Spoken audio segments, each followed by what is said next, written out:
북한이 발칵 뒤집혔습니다.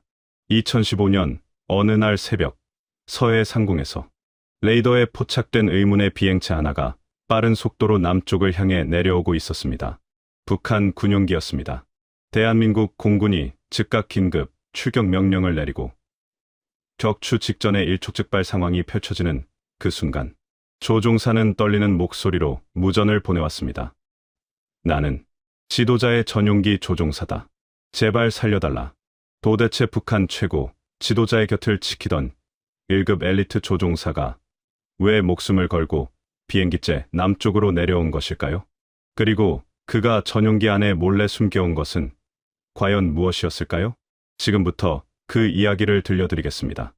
이 영상이 도움이 되셨다면 구독과 좋아요 부탁드립니다. 여러분의 관심이 더 많은 탈북민들의 진실된 이야기를 전할 수 있는 힘이 됩니다. 그 모든 것은 이렇게 시작되었습니다. 제 고향은 평양입니다. 평양 대동강구역, 강변 버드나무가 봄마다 연두빛 물결을 이루던 동네에서 저는 태어났습니다. 어릴 적엔 아버지 손잡고 강가에 나가 낚시를 하고 어머니가 끓여주시는 어죽한 그릇에 온 가족이 둘러앉아 웃던 기억이 아직도 선합니다.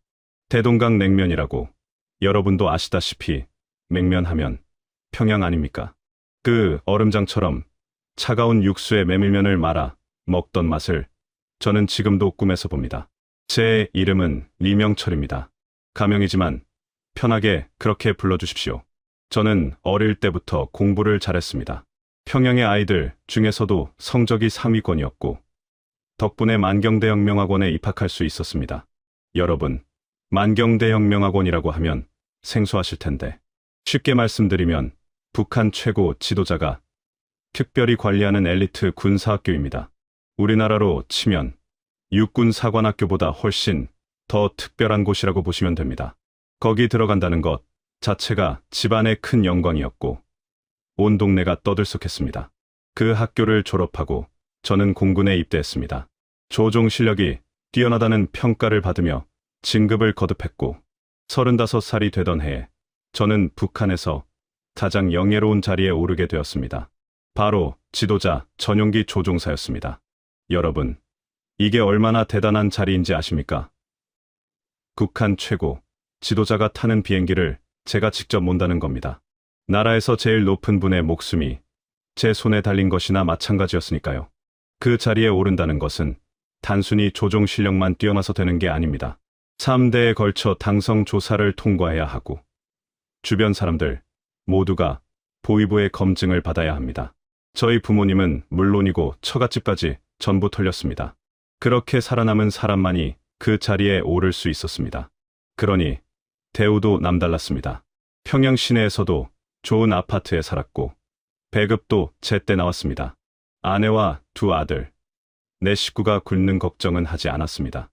북한에서 굶는 걱정을 안 해도 된다는 게 얼마나 큰 특권인지 당시 저는 제대로 몰랐습니다. 여러분도 아시다시피 90년대 북한 고난의 행군 때 얼마나 많은 사람들이 굶어 죽었습니까? 그 시절 우리나라도 IMF 때 많이 어려웠잖아요. 근데 북한은 그보다 몇 배나 더 처참했습니다. 장마당이라고 우리로 치면 재래시장 같은 곳인데 거기서 사람들이 옥수수 한 줌 팔아서 하루를 버티던 시절이었습니다. 그런 시절에 저는 국가에서 주는 배급으로 가족을 먹일 수 있었으니 스스로를 운 좋은 사람이라고 생각했습니다. 비행도 자주 했습니다. 지도자께서 지방을 시찰하시거나 외국으로 나가실 때면 제가 조종관을 잡았습니다. 지도자의 일거수일투족을 가장 가까이서 보는 사람 중 하나가 저였습니다. 하늘에서 내려다보는 평양은 참 아름다웠습니다. 대동강이 굽이치고 능라도 풀밭이 초록빛으로 반짝이고 멀리 백두산 줄기가 이어지는 풍경. 그때마다 저는 이 나라를 지키는 사람이라는 자부심을 느꼈습니다. 하지만 그것은 하늘 위에서만 느끼는 감정이었습니다. 땅으로 내려오면 달랐습니다. 비행 임무가 끝나고 기지로 돌아오면 우리는 곧장 보고서를 써야 했습니다. 비행 중 무엇을 보았는지, 누가 무슨 말을 했는지, 혹시 수상한 낌새가 없었는지, 동료들끼리도 서로를 보고하는 일이 비일비재했습니다.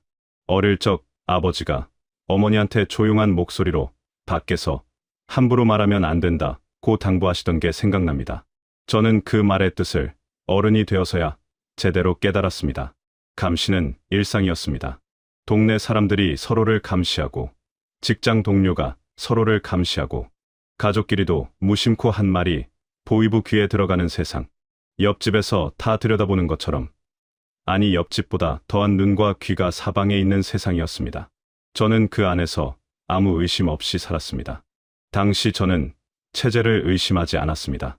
그게 당연한 삶이라고 믿었습니다. 딱 하나, 마음 한켠에 걸리는 것이 있었다면 아들들이었습니다. 큰아들이 중학교에 들어가던 해, 아이가 밤에 저한테 조용히 물었습니다. 아버지, 중국에 가면 밥을 배불리 먹을 수 있다는 게 사실이에요? 저는 그 말을 듣는 순간 가슴이 철렁했습니다. 어디서 그런 말을 들었는지, 그런 말을 했다는 것이 알려지면 큰일이 날 수 있었기 때문입니다. 저는 아이의 입을 막고 그런 소리 다시는 하지 마라고 했습니다. 그날 밤, 저는 오래도록 잠을 이루지 못했습니다.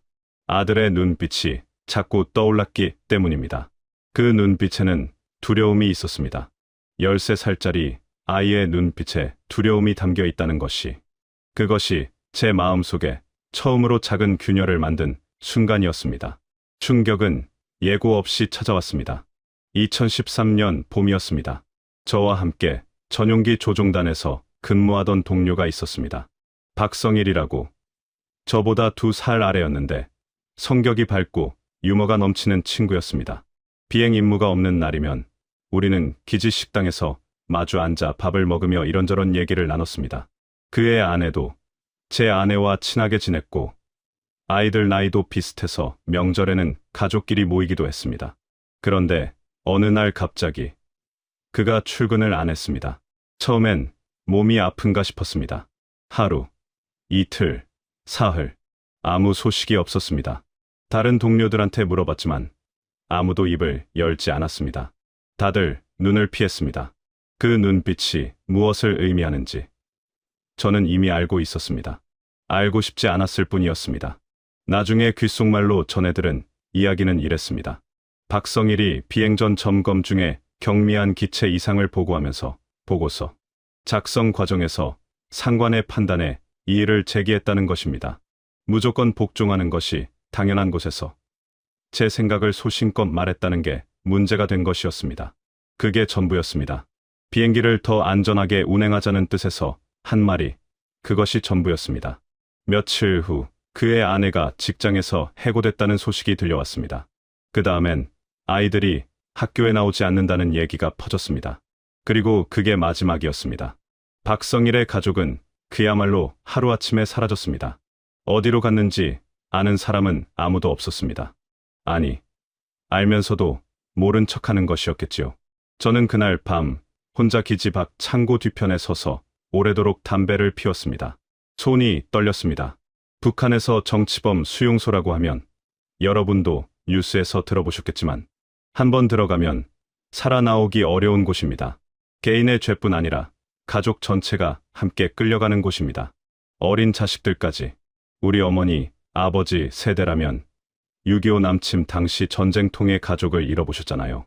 그 공포가 얼마나 깊은 것인지 알잖아요. 바로 그런 공포가 박성일 아이들의 눈앞에 현실로 닥쳐온 것입니다. 그런데 기지 안에서는 아무도 그 얘기를 꺼내지 않았습니다. 동료 하나가 가족째 사라졌는데 마치 처음부터 존재하지 않았던 것처럼 다들 아무렇지 않게 밥을 먹고 보고서를 쓰고 비행을 했습니다. 저도 그렇게 했습니다. 그렇게 하지 않으면 살아남을 수 없었기 때문입니다. 하지만 속으로는 달랐습니다. 뭔가가 제 가슴 깊은 곳에서 무너지고 있었습니다.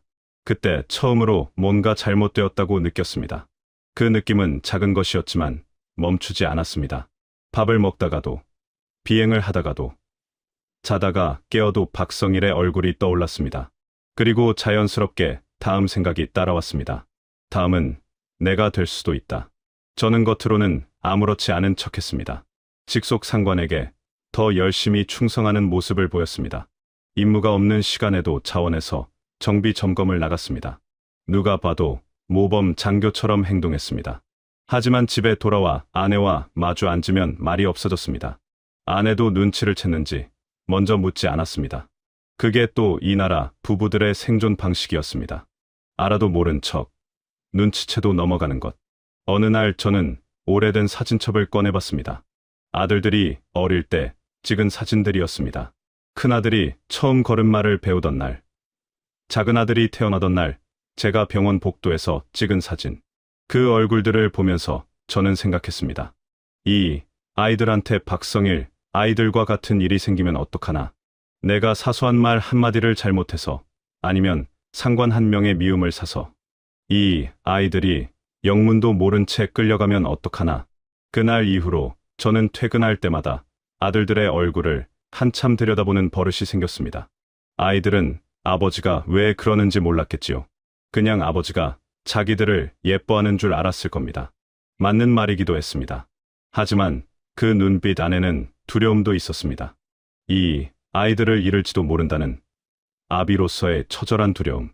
저와 같은 나이의 어르신들, 자식 키워보신 분들은 아실 겁니다. 내 목숨은 내가 버릴 수 있어도 자식 목숨은 내 마음대로 할 수가 없습니다. 그 마음이 그때부터 저를 흔들기 시작했습니다. 체제는 그대로였고 세상은 그대로였습니다. 달라진 건 저였습니다. 한번 균열이 생긴 마음은 좀처럼 다시 봉합되지 않았습니다. 박성일의 빈 자리는 그렇게 제 마음속에 점점 더 큰 구멍을 만들어갔습니다. 박성일이 사라진 후 반년쯤 지났을 무렵이었습니다.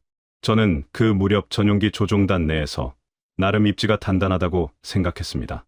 비행 실력은 단 한 번도 문책을 받은 적이 없었고 상관들 사이에서도 평판이 괜찮았습니다. 그래서 설마 나한테 무슨 일이 생기겠나 하는 안이한 생각이 있었습니다. 사람이 위기를 겪어보기 전에는 자기가 안전하다는 착각을 쉽게 하게 됩니다. 문제는 전혀 예상치 못한 곳에서 터졌습니다. 조종단 안에 최 부장이라는 상관이 있었습니다. 계급이 저보다 2단계 위였고 성격이 까다롭기로 소문난 사람이었습니다. 그는 평소에도 부하들 사이에서 편 가르기를 즐기는 사람이었습니다.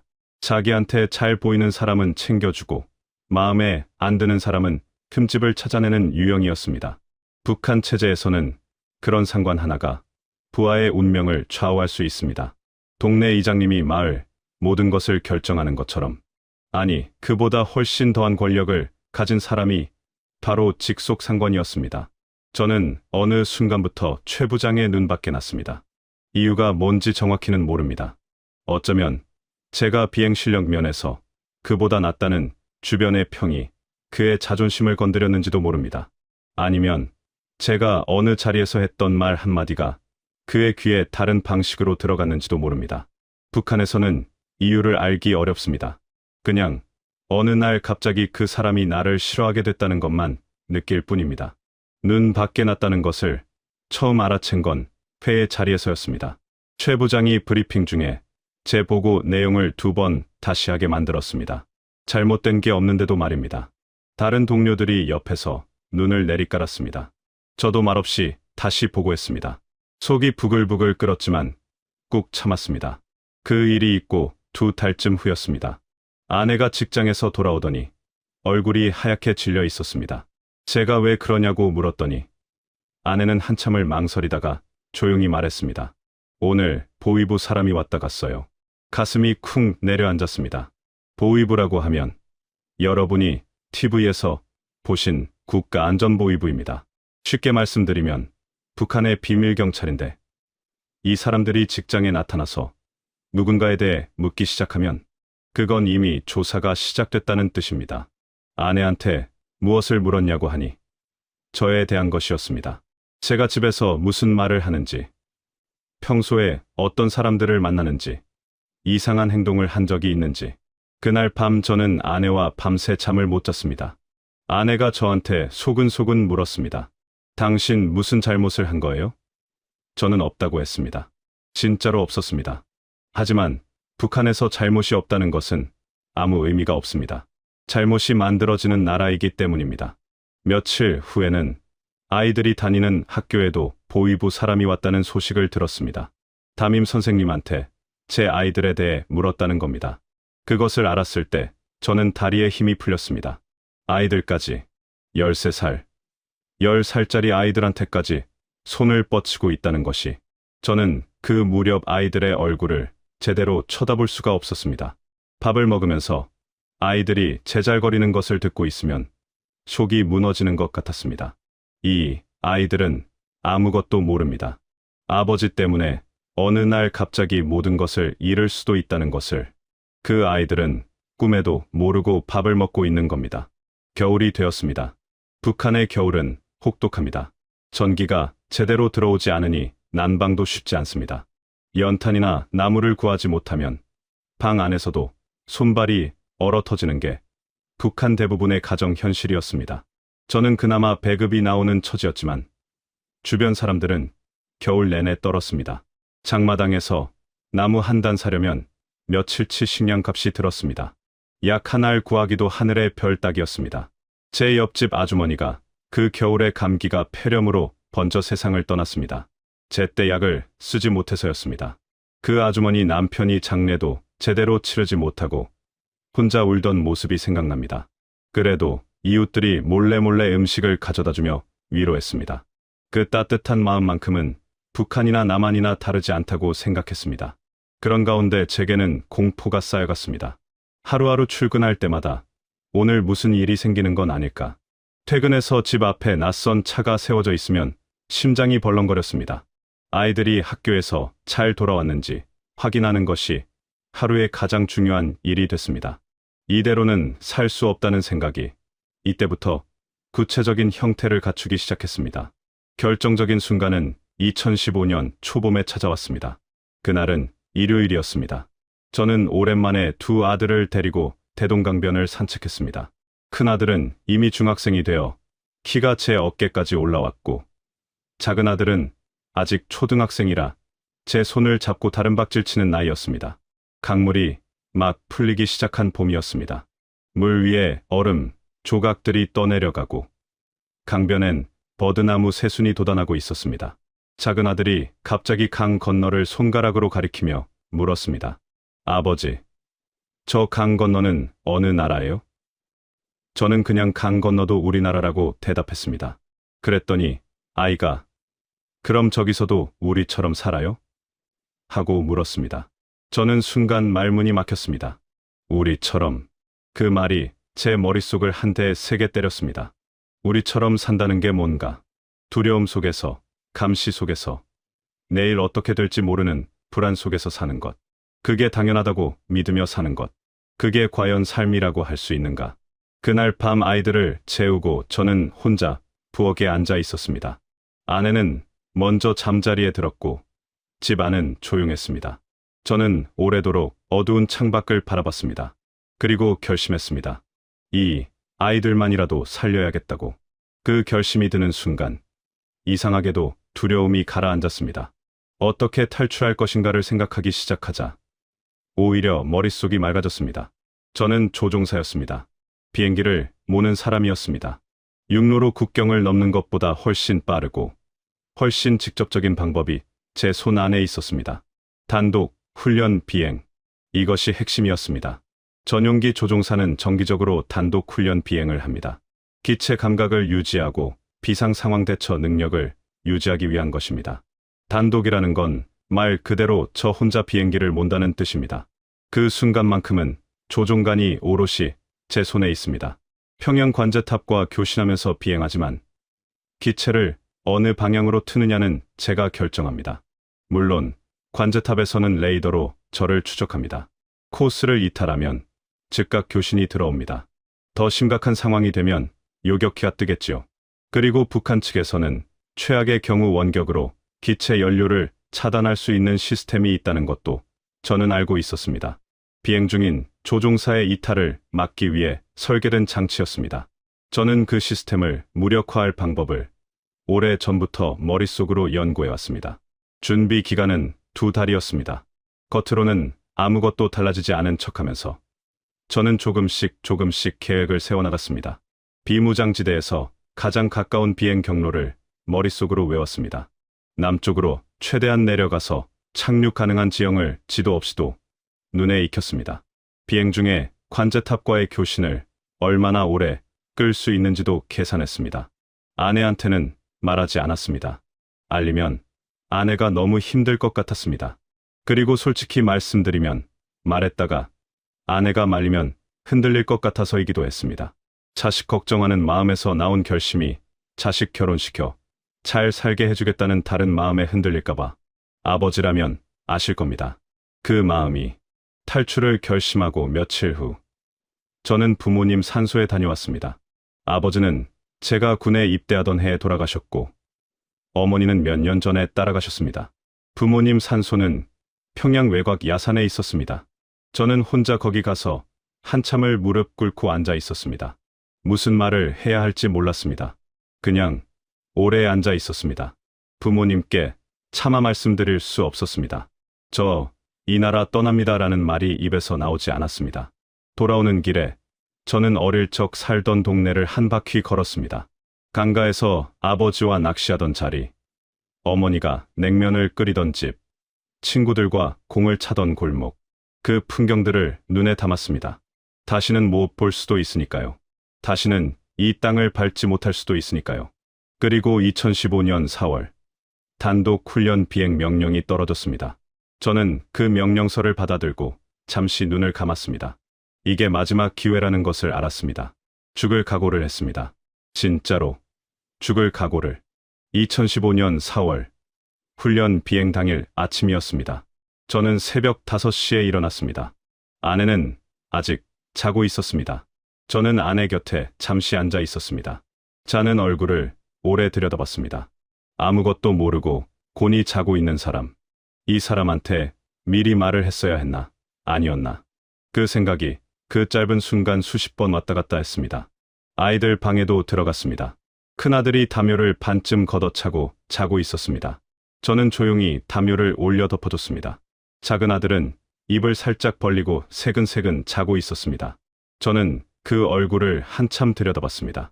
눈물이 날 것 같았습니다. 이 아이들을 두고 간다는 게 아니었습니다. 이 아이들 때문에 간다는 게 맞았습니다. 이 아이들이 저 대신 수용소에 끌려가는 꼴을 보느니 저 혼자라도 가서 길을 열겠다는 것이었습니다.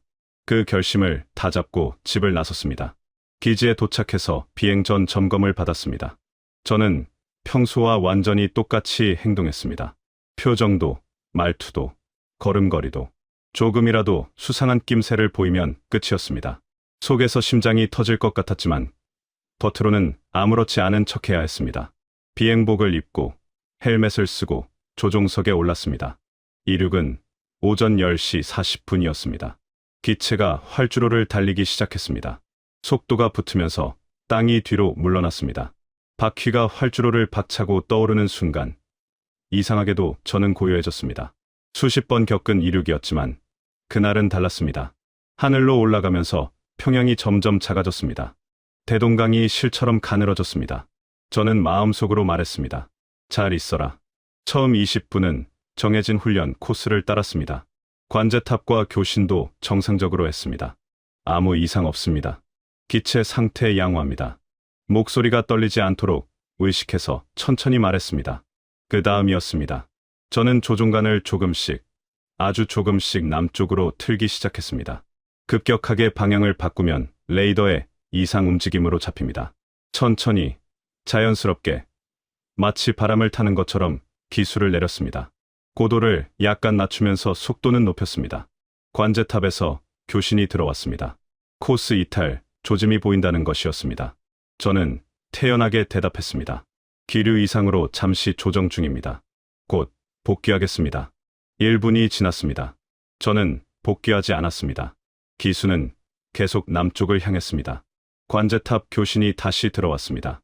이번엔 목소리가 달랐습니다. 단호한 귀한 명령이었습니다. 저는 대답하지 않았습니다. 교신 버튼을 누르지 않았습니다. 그때부터는 시간이 매우 빠르게 흘렀습니다. 관제탑에서 연거푸 교신이 쏟아졌습니다. 즉각 귀환하라. 코스를 복귀하라. 응답하라. 저는 침묵했습니다. 그 침묵이 제가 할 수 있는 가장 큰 대답이었습니다. 잠시 후 관제탑의 목소리 톤이 완전히 바뀌었습니다. 경고 톤이었습니다. 연료 시스템에 접근한다는 뜻이었습니다. 원격으로 기체 연료를 차단하겠다는 경고였습니다. 저는 기다렸습니다. 연료 차단이 작동하려면 몇 단계의 승인 절차가 필요합니다. 저는 그 절차에 얼마나 시간이 걸리는지 알고 있었습니다. 최소 5분이었습니다. 5분 안에 최대한 남쪽으로 내려가야 했습니다. 속도를 더 높였습니다. 고도를 낮췄습니다. 비무장지대가 눈앞으로 다가왔습니다. 연료 차단이 시작됐습니다. 엔진이 이상한 소리를 내기 시작했습니다. 계기판의 수치들이 춤을 추기 시작했습니다. 비행기가 흔들렸습니다. 저는 이 상황을 오래전부터 머릿속으로 수백 번 시뮬레이션했습니다. 당황하지 않았습니다. 할 수 있는 한 최대한 남아하다가 연료가 바닥나기 전에 착륙할 수 있는 지형을 찾아야 했습니다. 비무장지대 남쪽 평탄한 들판이 눈에 들어왔습니다. 거기였습니다. 엔진 출력이 급격히 떨어졌습니다. 기체가 하강하기 시작했습니다. 정상적인 착륙이 아니었습니다. 불시착이었습니다. 바퀴도 제대로 내릴 시간이 없었습니다. 기체는 들판 위를 미끄러지듯 내리꽂혔습니다. 지면과 충돌하는 순간 엄청난 충격이 왔습니다. 모든 것이 흔들리고 부서지고 멈췄습니다. 잠시 정신이 아득했습니다. 눈을 뜨니 조종석 유리에 금이 가 있었습니다. 연기가 피어올랐습니다. 저는 비상 해치를 열고 기체 밖으로 기어 나왔습니다.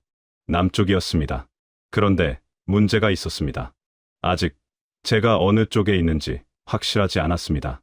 비무장지대는 지뢰밭입니다. 발을 헛디디면 그 자리에서 끝입니다. 그리고 저 멀리 북쪽에서 헬기 소리가 들려오기 시작했습니다. 보위부 추격대였습니다. 저는 무릎으로 땅을 기기 시작했습니다. 두 손으로 땅을 짚어가며 최대한 천천히 이상한 것이 없는지 더듬으면서 군화를 신은 발로 땅을 두드려가며 총소리가 들렸습니다. 경고 사격이었습니다. 저는 몸을 낮췄습니다. 총알이 머리 위를 지나가는 소리가 났습니다. 하늘에 계신 부모님께 기도했습니다. 제발 한 발만 더 살게 해달라고. 제 아이들이 아버지를 볼 수 있게 해달라고. 철책이 보였습니다. 남측 철책이었습니다. 총성이 멈추지 않았습니다. 북측에서 날아오는 총탄이 제 주변 흙을 튀겼습니다. 저는 본능적으로 납작 엎드렸습니다. 귀 옆으로 총알 지나가는 소리가 들렸습니다. 허공을 가르는 날카로운 소리. 그 소리를 이렇게 가까이서 들어본 것은 처음이었습니다. 저는 조종사였지 보병이 아니었습니다. 총탄 속을 기어가는 훈련 같은 건 해본 적이 없었습니다. 그래도 기었습니다. 팔꿈치와 무릎으로 지면을 짚으며 조금씩 앞으로 나갔습니다. 풀이 얼굴을 긁었습니다. 흙이 입으로 들어왔습니다. 봄이라고 했지만 비무장지대의 땅은 아직 차가웠습니다. 차가운 땅에 몸을 붙이고 기어가면서 저는 한 가지 생각만 했습니다. 멈추면 죽는다. 지뢰 때문에 더 무서웠습니다. 비무장지대에 얼마나 많은 지뢰가 묻혀 있는지 저는 비행 중에 관련 브리핑을 들은 적이 있었습니다. 6.25 남침 이후 수십 년 동안 묻혀온 지뢰들이 지금도 그 땅 아래에 있습니다. 어떤 것은 녹슬어 오작동을 일으키기도 하고 어떤 것은 아직도 성능이 살아있다고 했습니다. 전문 장비 없이는 탐지가 불가능합니다. 그냥 운에 맡기고 기어가야 한다는 뜻이었습니다. 오른쪽 팔꿈치가 무언가 딱딱한 것에 걸렸습니다. 심장이 멎는 줄 알았습니다. 저는 그 자리에서 그대로 굳었습니다. 숨도 안 쉬었습니다. 몇 초가 지났습니다. 아무 일도 일어나지 않았습니다. 저는 천천히 손을 옆으로 옮겼습니다. 돌멩이였습니다. 그냥 평범한 돌멩이. 저는 그 순간 웃음이 나왔습니다. 죽음 앞에서 웃음이 나오다니. 사람이 극도의 긴장 상태에서는 이상한 반응을 보이게 됩니다. 총소리가 잠시 멎었습니다. 북측 헬기가 더 가까이 접근하는 소리가 들렸습니다. 서치라이트가 켜지는 것 같았습니다. 저는 더 납작하게 엎드렸습니다. 풀밭 사이에 몸을 파묻듯이 숨었습니다. 헬기가 머리 위를 지나갔습니다. 엔진 소리가 귀청이 터질 것 같았습니다. 저는 숨을 참았습니다. 헬기가 멀어졌습니다.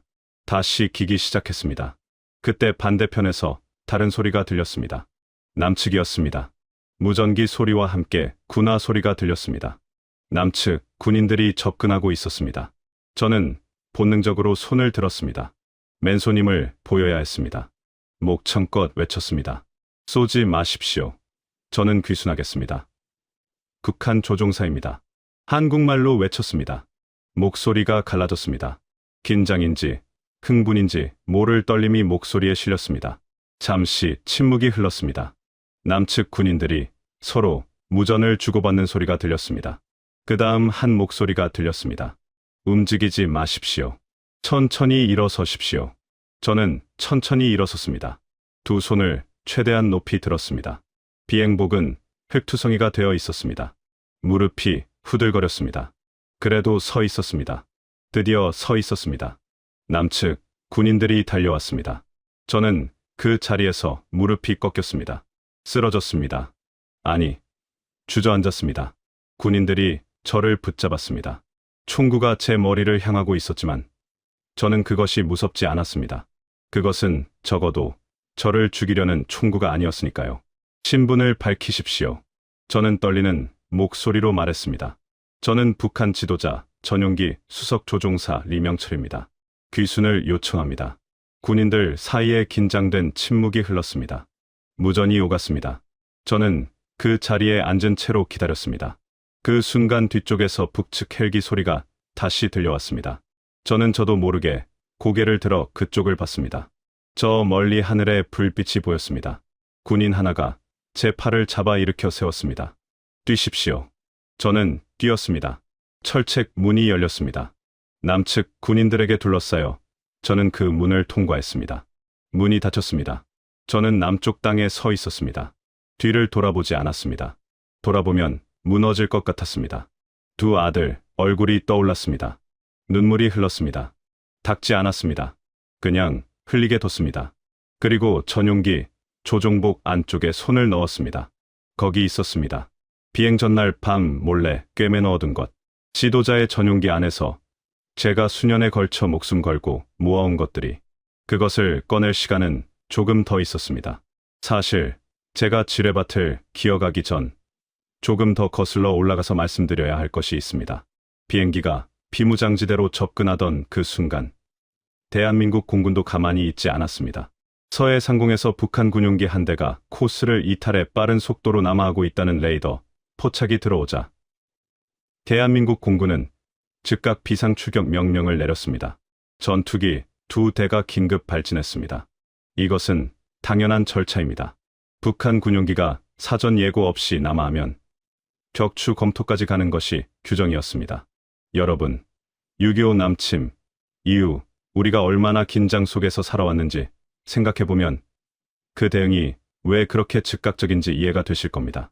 그 역사 속에서 우리 군은 단 한 번도 긴장의 끈을 놓은 적이 없습니다. 대한민국 전투기가 제 기체 양쪽으로 붙었습니다. 날개 끝이 보였습니다. 그쪽에서 무전 경고가 들어왔습니다. 즉각 항로를 이탈하거나 귀환하지 않으면 경고 사격에 들어가겠다는 내용이었습니다. 대한민국 공군의 목소리는 단호하고 침착했습니다. 제 기체는 이미 연료가 차단되어 흔들리고 있었습니다. 엔진이 꺼져가는 소리가 조종석에 가득했습니다. 저는 마이크를 잡았습니다. 손이 떨렸습니다. 목소리도 떨렸습니다. 저는 조종사 리명철입니다. 북한 지도자 전용기 수석 조종사입니다. 귀순을 요청합니다. 제발 격추하지 마십시오. 잠시 침묵이 흘렀습니다. 전투기 안에서 무전이 오가는 소리가 들렸습니다. 이쪽에서도 저쪽에서도 말이 없는 몇 초가 저한테는 몇 시간처럼 느껴졌습니다. 그때 대한민국 공군 조종사의 목소리가 들렸습니다. 확인합니다. 계속 남하하십시오. 유도하겠습니다. 저는 그 말이 믿기지 않았습니다. 다시 한번 귀를 기울였습니다. 분명히 들었습니다. 유도하겠다고 했습니다. 격추가 아니라 유도. 저는 눈물이 쏟아질 것 같았습니다. 조종관을 잡은 손에 힘을 줬습니다. 아직 끝나지 않았습니다. 기체를 살려서 착륙해야 했습니다. 대한민국 전투기 두 대가 제 양쪽에 붙어 유도를 시작했습니다. 하지만 제 기체의 연료는 이미 바닥을 드러내고 있었습니다. 엔진이 버텨줄 시간이 몇 분 남지 않았습니다. 대형 활주로까지 갈 수 없었습니다. 유도 조종사도 상황을 파악했는지 목소리가 빨라졌습니다. 전방 들판에 비상 착륙하십시오. 최대한 기술을 유지하십시오. 저는 고도를 낮췄습니다. 들판이 눈앞으로 다가왔습니다. 엔진이 완전히 꺼졌습니다. 소음이 사라지면서 조종석이 갑자기 조용해졌습니다. 그 정적이 오히려 더 공포스러웠습니다. 기체가 빠른 속도로 하강했습니다. 저는 조종관을 최대한 잡아당기며 기술을 들었습니다. 충격을 최소화하려면 최대한 수평에 가깝게 닿아야 했습니다. 쾅! 착지하는 순간 온몸이 앞으로 쏠렸습니다. 안전벨트가 가슴을 짓눌렀습니다. 기체가 들판 위를 미끄러지며 흙먼지를 일으켰습니다. 한쪽 날개가 땅에 걸리며 기체가 비틀렸습니다. 수십 미터를 미끄러지다 멈췄습니다. 조종석에서 비상해치를 열었습니다. 연기가 올라오고 있었습니다. 빨리 나와야 했습니다. 기체에서 뛰어내려 몇 미터 달렸습니다. 그리고 무릎을 꿇었습니다. 두 손을 위로 들었습니다. 사방에서 대한민국 군인들이 달려왔습니다. 차량 소리와 발소리가 뒤섞였습니다. 총구가 저를 향했습니다. 저는 움직이지 않았습니다. 충분히 이해했습니다. 저도 그 상황이라면 그렇게 했을 겁니다. 손머리 위로 엎드려. 저는 명령대로 엎드렸습니다. 차가운 흙이 뺨에 닿았습니다. 손이 등 뒤로 묶였습니다. 누군가가 제 몸을 빠르게 수색했습니다. 저는 고개를 옆으로 돌린 채 눈을 감았습니다. 괜찮았습니다. 이 땅에 묶여서 엎드려 있어도 괜찮았습니다. 총구가 제 뒤통수를 향하고 있어도 괜찮았습니다. 이것은 죽이려는 것이 아니었으니까요. 이것은 확인하고 보호하려는 것이었으니까요. 한참 후 저는 차에 태워졌습니다. 어디로 가는지 말해주지 않았습니다. 창문에 불투명 커버가 쳐졌습니다. 저는 그냥 앉아서 눈을 감았습니다. 마음속으로 한 가지만 생각했습니다. 아이들아, 아버지가 살았다. 차는 한참을 달렸습니다. 그리고 멈췄습니다. 저는 어느 건물 안으로 들어갔습니다. 나중에 알았습니다. 그곳이 어디였는지를. 국정원이었습니다. 처음 며칠은 작은 방 안에만 있었습니다. 넓지 않은 방이었습니다. 침대 하나, 책상 하나, 화장실이 달린 방. 하지만 저한테는 그 방이 궁전처럼 느껴졌습니다. 문이 잠겨 있었지만 그 잠금은 저를 가두는 게 아니라 저를 보호하는 것이라는 걸 느꼈습니다. 북한에서 제가 살던 집은 잠겨 있지 않았지만 그곳이 더 갇힌 공간이었습니다. 벽이 아니라 공포가 사람을 가두는 것이니까요. 식사가 3번 들어왔습니다. 흰 쌀밥이었습니다. 반찬이 4-5가지였습니다. 저는 그것을 보고 한참 앉아 있었습니다. 북한에서도 저는 배급이 나오는 편이었습니다. 하지만 이렇게 깨끗하고 따뜻한 밥상을 처음 마주한 것처럼 낯설었습니다. 뭔가 다른 느낌이었습니다. 나중에 알았습니다. 그 느낌이 무엇인지. 두려움이 빠진 밥이었습니다. 아무 걱정 없이 먹어도 되는 밥. 그게 다른 맛을 냈습니다. 이틀째 되던 날부터 조사가 시작됐습니다. 국정원 직원들이 들어왔습니다. 예의 바른 사람들이었습니다. 반말을 하지 않았습니다. 고압적이지 않았습니다. 저는 솔직히 신문을 각오하고 있었습니다. 북한에서 보위부 조사를 생각하면 들어서기 전부터 온몸이 굳는 공포가 있습니다. 그런데 여기는 달랐습니다. 직원이 먼저 커피 한 잔 드시겠냐고 물었습니다. 저는 처음에 무슨 말인지 몰라서 그냥 고개를 끄덕였습니다. 커피가 들어왔습니다. 저는 그것을 두 손으로 감싸 쥐고 한참 앉아 있었습니다. 조사는 오래 걸렸습니다. 여러 날에 걸쳐 진행됐습니다. 제가 언제부터 탈출을 계획했는지, 비행 임무의 세부 내용은 어떤 것이었는지, 지도자를 가까이서 모시면서 무엇을 보았는지, 질문은 꼼꼼하고 체계적이었습니다. 저는 기억나는 것을 최대한 상세하게 말했습니다. 숨기지 않았습니다. 숨길 이유가 없었습니다. 그리고 제가 가져온 것을 꺼냈습니다. 비행복 안쪽 깊숙이 꿰매 넣었던 것들이었습니다. 작은 마이크로 SD 카드 2개와 아주 얇은 종이에 빽빽하게 적어 넣은 메모들. 저는 전용기 조종사로서 지도자의 동선과 지시 내용을 가까이서 들어온 몇 년 동안 기억에 남는 것들을 조금씩 기록해왔습니다. 비행 전 지도자와 수행원들 사이의 대화, 방문지와 목적지 정보, 특정 명령과 지시 내용의 일부. 마이크로 SD 카드에는 제가 전용기 기내에서 몰래 녹음한 내용들이 담겨 있었습니다.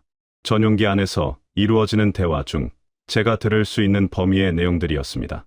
조종석과 객실 사이의 인터폰 시스템을 통해 들려오는 소리를 극히 일부 담아낸 것이었습니다. 죽음을 각오하고 모은 것들이었습니다. 만약 발각되었다면 그날 바로 끝이었습니다. 국정원 직원이 그것을 받아들고 잠시 조용해졌습니다. 그 침묵이 어떤 의미인지 저는 몰랐습니다. 나중에 전해들은 얘기로는 그 내용들 중 일부가 상당한 정보적 가치가 있는 것이었다고 했습니다. 저는 그게 어떻게 활용됐는지는 알 수 없습니다. 알아야 할 필요도 없었습니다. 제가 할 수 있는 것은 다 했으니까요. 안가 생활은 몇 달 이어졌습니다. 낮에는 조사를 받고 저녁에는 혼자 방에 있었습니다. 텔레비전이 있었습니다. 저는 처음엔 텔레비전을 켜는 것도 조심스러웠습니다. 뭔가 잘못되면 안 된다는 습관이 몸에 배어 있었으니까요.